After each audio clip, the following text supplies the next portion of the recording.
என்ன ராஜி, ஏதோ வேற மாதிரி யோசிக்கிற? என்ன சுத்தமா ஞாபகம் இல்லையா? எல்லாம் ஞாபகம் இருக்கு. எதுக்கு வந்தீங்க? முதல்ல அந்த விஷயத்த சொல்லுங்க. என்ன நீ எவ்வளவு பெரிய சாதனை பண்ணிட்டு இவ்வளவு சாதாரணமா உட்கார்ந்திருக்க? நீ இப்படி உட்காரலாமா?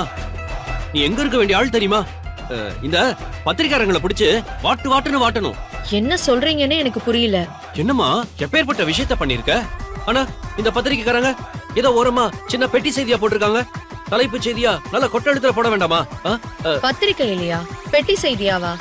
இன்னைக்கு ஒன்னும் என்ன பத்தின நியூஸ் எதுவும் வரலையே. என்ன ராஜிமா நீ இப்படி சொல்ற? இங்க பாரு, பேப்பர்லயே போட்டிருக்க. இது எத்தனை வாரத்துக்கு முன்னாடி வந்த நியூஸ் தெரியுமா? என்னமோ காலையில வந்த மாதிரி தான் தூக்கிட்டு வந்திருக்கீங்க. அது இன்னைக்குதான் சொன்னாங்க. அது இல்ல, இன்னைக்குதான் இந்த பத்திரிகை என் கண்ணில் பட்டுச்சுன்னு சொல்ல வந்தேன்.